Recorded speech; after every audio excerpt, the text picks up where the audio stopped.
Hello there viewers, and welcome back to another video today here on Great Sports. So today you join us for round 6 of the Medway Racing League Group 3 100 mile series, and we are here today at Spa-Francorchamps, and well, it's traditional Spa, it's traditional weather, yes, very wet conditions here at Spa-Francorchamps in the Chevrolet Corvette for today, and well, get triggered Greta Thunberg because we are once more burning as much fuel as we possibly can. So first of all, we've got qualifying. That's what we've got going on screen here.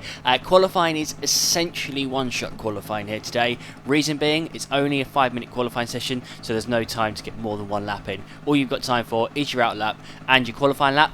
As a result, fuel burning here on our outlap is we can do a 5-minute outlap basically, and you're going to make the most of this outlap. Like I say, burn as much fuel as we possibly can, make this car as light as we possibly can do before we start our qualifying lap itself, and get moving ahead to the lap itself. Going to do a bit of a lap guide here. So going down to turn 1, you've got the wall on the left hand side, and you want to be braking just after that wall moves over to the left, so braking out for the source. It's all about getting the car rotated through the source, so we're going to back the car in, and well, all about getting the power down because you're going to carry that speed then all the way down to Radeon. So got a decent exit there. You'll see as well we're using traction control for this qualifying lap just to basically cut out any risk of us lighting up the rears and spinning. Heading it down now to a rouge, you want to be giving it just a dab of the brakes at the apex of a rouge and then carry the speed through Radeon. Got to be careful of the curb here on the apex of Radeon as you come up over the crest. That curb, if you take it wrong, it can spit you off. You can end up spinning out, and you can often end up on the AstroTurf as well out of Radeon. So got to be careful there. Now heading up the Camel straight up to Lecom, braking just after the 150 board on the left here, so slamming on the brakes. Really difficult here through Lecom and Malmedy. So easy to light up the rears coming out of Lecom. Just got to ease it through here, gently does it. You can see we've short shifted up into third gear there just to try and help keep control of the car as we take it through Malmedy. Managed to take that section alright, did miss our apex through Lecom, but not too bad. And then braking here for Bruxelles, using the board on the left hand side through Bruxelles is a white board, braking just after that for this corner. And now as we make our way into X curve, you want to be braking, just there's a tyre mark on the curb, on the entry curve on the right hand side. You can use that as a reference, and there's also a light as well which you can use as a reference. Heading down now to Peon, you're going to use the 50-meter board on the right hand side as a reference, braking just before that, and then ease the car through Peon. Don't want to be giving it anything more than half throttle, otherwise you will light up the rears and you will spin. So just gently does it through Peon there. So sketchy going through there. Braking just after the 100-meter board on the left hand side for the Fanion chicane here, and then easing it through here. Do not hit the bollards because not only will they slow you down, but they also makes it very easy to spin. So avoiding the bollards here, and then making our way out Fania down to Stavolo. We did kind of outbrake ourselves there, so we've gone a little bit steep here, a little bit deep into Stavolo 1, braking just before the curb starts on the left hand side, and then easing through Stavolo 2, just lifting off and just gently does it through here. Took that corner alright there. We didn't really use the exit curb, but yeah, carried decent speed through there as we now head through Paul Frere and in to Blanchimont. For Blanchimont, need to give it a little bit of brakes. It's a bit like a Rouge, just giving a dab of the brakes and then chuck it into Blanchimont. Did sort of miss our apex there, and we're actually on the AstroTurf there coming out of Blanchimont, so didn't take that corner all too well there, and then braking just before the 150 boards for the bus stop chicane here for the final two corners. Launch it over the sausage curb through the first part of the bus stop chicane, and then take the second part quite normally. Didn't get the power down particularly well there out of the bus stop chicane, did lose the back end slightly, but as we come across the line, there's going to be a 2-minute 46.0, only 1/10 off pole. So I wasn't too happy with that lap because in practice I've been doing low 245s, could have maybe even done a 244 in practice, so not a great lap, but not too bad either. It's got a second on the grid ahead of Johnny Newbold in third, so yeah, not too bad.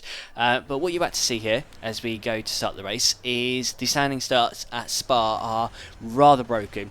It's a topic which a lot of people have spoken about before now. Ever since Spa was brought into the game, people have moaned about it, and before this race, I didn't really have too much of an issue with the standing starts here at Spa, but it's after what you're about to see now. It was after this that I became someone who does not like the standing starts at Spa. Let's say it's this race is what turned me. It made me dislike them. So well, as we go to get the race here underway, we've got Ryan Sandel in front of us, and the gap at a standing start should be somewhere between, let's say, half a second and a second. You should probably be on the borderline of the slipstream range as the race begins. But But as the race gets underway here, we're starting in the bus stop chicane, which is really not helpful. And coming out of the bus stop, have a look at Ryan ahead. As we come across the start finish line, have a look at the gap to Ryan. The gap is 3 seconds to Ryan Sandals, more than 3 seconds. And yeah, that's just stupid. That's stupid. I mean, how are we going to catch someone who's as good as Ryan over the course of 5 laps when we started 3 seconds behind him? Like, Ryan's pretty much guaranteed the win. As long as he doesn't make any huge mistakes, he's going to win this race. So yeah, not good off. Could have got off to a good start here. Already 2.7 seconds or 2.6 seconds now behind Ryan. We have actually gained 4 tenths on him here, but we're going to have our work cut out here to catch Ryan. Good news is though, the gap behind us is also quite big, so we've got a second back to Johnny, and it was actually a second and a half when the race started. So although we're miles behind Ryan, also got a decent gap to the guys behind. And well, moving ahead to the final lap of the race here, Johnny crashed out on lap 1, I think coming out of X. I think he just lit up the rears and spun out from what I can tell. So yeah, in the end, ended up coming home in P2. You can see the gap to Ryan is 3.5 seconds, so we pretty much managed to keep the gap as it was. And well, if you look at the gap behind us, we're 8.5 seconds ahead of Kelvin here. So yeah, to say it was just me and Ryan out the front here is an understatement. We're a long way in front of the pack behind. We did pick a penalty up though during the course of this race, so we're going to need to scrub that off before we cross the line here, so that we don't get anything added on to the end of the race. If you have a look at the lap times on the right hand side, did pretty consistent lap times. Did what, 2:46.0, then 2:45.8, 2:45.6. Compare that to our lap time in qualifying, which was a 2:46.0. Not too bad. That's, I think these lap times in the race is more of a reflection of our true pace. And as we come up to the line here, just getting rid of our penalty with plenty of time to spare, and we're going to come across the line then 4.8 seconds behind Ryan and a million miles ahead of everybody else. So that was then the sprint race at Spa. Not much happened really. Pretty much kept up with Ryan and beat everybody else by miles.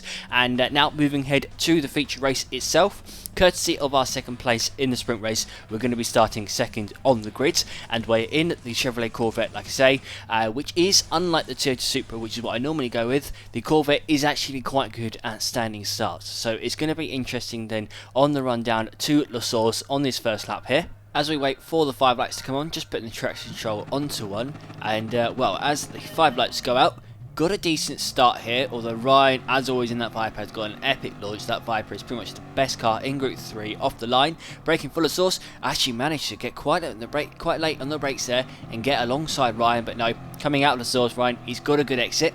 We are now 4 tenths behind Ryan, and to be honest, this is the perfect position to be in. Anyone who watches F1 and is familiar with the Belgian Grand Prix will know what the advantage of being behind at this point in time is, and we are in the slipstream now as we head up to Le Combe. We are very much gaining on Ryan. He's going to go defensive, so we're going over to the left, and we are into the lead of the race. Heading down to Le Combe. Are we going to be able to stay ahead of Ryan?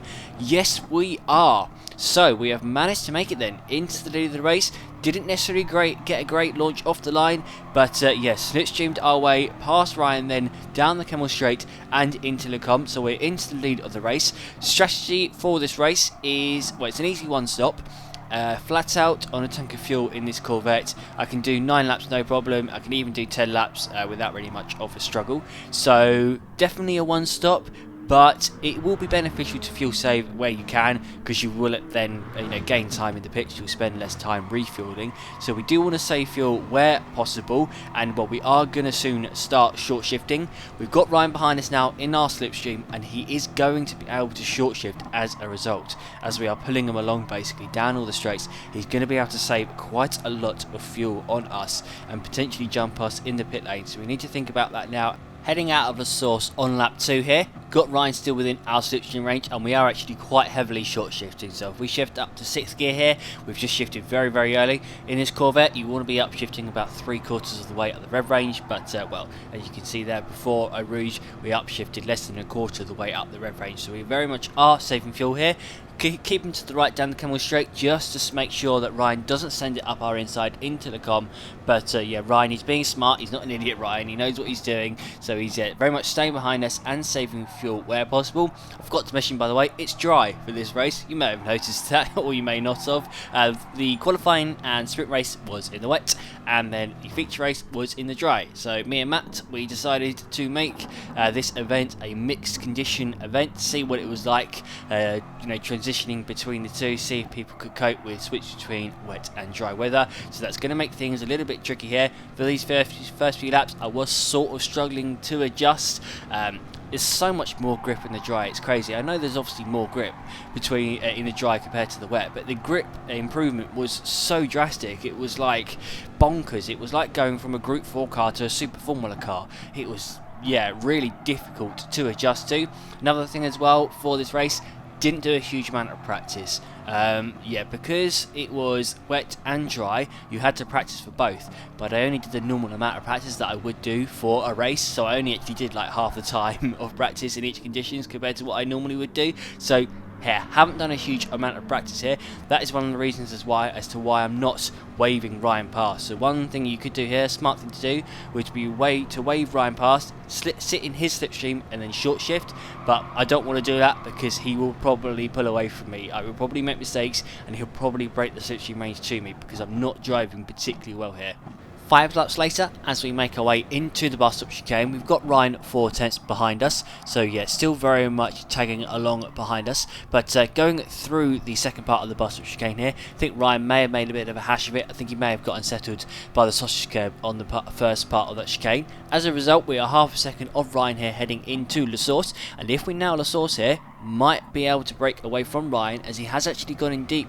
You can see him on the radar, went a little bit deep, so we've got the gap up then to 6 tenths, just briefly went up to 2/3 of a second, but no, didn't quite manage to break away from him there. Very frustrating. If you can get it over 3/4 of a second, I can probably pull away. Certainly down these straights, his Corvette is so quick in a straight line, I can probably put a bit of a gap on him, but no, still just about within our slipstream range. Tyre wear is also starting to become a factor, so if you have a look down in the bottom left, the super soft tyres are starting to die off. They're not dead yet, they've still got quite a lot of grip in them, but they are starting to drop off somewhat. And if you have a look at the lap times on the right hand side, there is definitely a drop off in lap time, and because of this, because of the drop off in lap time and the tyre wear and the fact that Ryan is behind us, we're going to pit early. So like I said earlier, you can do 10 laps no problem in this car on a tank of fuel, and so as we move ahead to the end of the lap, gonna pull into the pits and try and do the undercut on Ryan. So I knew, as I was going along, I knew Ryan was saving a lot of fuel and I knew he'd be able to jump me in the pit lane, so thought I'd undercut, try and pit early, see if there's anything I could do about it to try and stay ahead of Ryan. We do also need to keep an eye on Kelvin in this race. So Kelvin, he didn't know about the wet weather first race,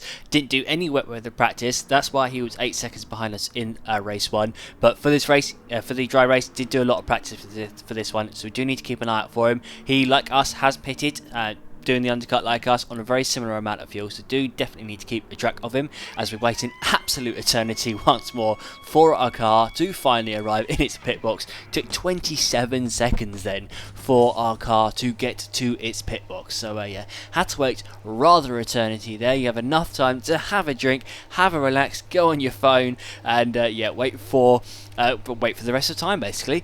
Filling the tank up then to go to the end of the race, so we don't need to worry about doing any more fuel saving. As we make our way out of the pit lane, need to have a look at the gap to Ryan, so wait for that to stabilise first. The gap is, 41 and a half seconds. By the time we got to the end of our out lap, the gap pretty much stayed the same, 41.7 seconds to Ryan. But as Ryan pulls into the pit lane here, have a look at his amount of fuel that he's got left. He's still got 32% of a tank remaining, which is very, very impressive indeed, because I mean, we did fuel saving, we were short shifting in that first stint, and yet we had 27% of a tank left when we pitted at the end of last lap. Ryan, 1 lap later, 32% of the tank still remaining, so he has done a superb job here on the fuel. And well, as we exit La Source, Ryan did indeed manage to jump us in the pit stops, and he's now 4 seconds in front of us. So Ryan, he's absolutely nailed the strategy here. Must have done a really good in lap, to be honest, because he should only have gained about 2 seconds on us in that refueling. Bearing in mind how much fuel he saved, he should only have gained about 2 seconds, so he must have done a stonker of an in lap. And so now the gap as we head up the Camel Straight is 3.3 seconds. And well, as we move ahead to the end of the race here, the second stint was rather a dull affair, to be honest. Pretty much in no man's land. You had Ryan up ahead, could not catch him at all, could not keep up. And then you got Kelvin behind. The gap to Kelvin pretty much stayed exactly the same at 3 seconds then during the course of that final stint. So as we come across a line here, going to finish in P2, so that is good for the championship. 2 second places, not bad at all. And yeah, ended up finishing 6.8 seconds behind Ryan, with Kelvin then another 3 seconds behind us. I was unsure, to be honest, whether to bring this race to you, whether to bring this round to you, because I mean there really wasn't that much action, but thought I'd bring it to you anyway. Next up, we're going to have highlights of a race that we did. It was a test event race using settings that I want to use for next season, and well, they worked. Let me tell you, my settings, they made for an absolute cracker of a race. So I hope you guys are looking forward to that. Like, subscribe, do all that good stuff, and I will see you all then. So goodbye.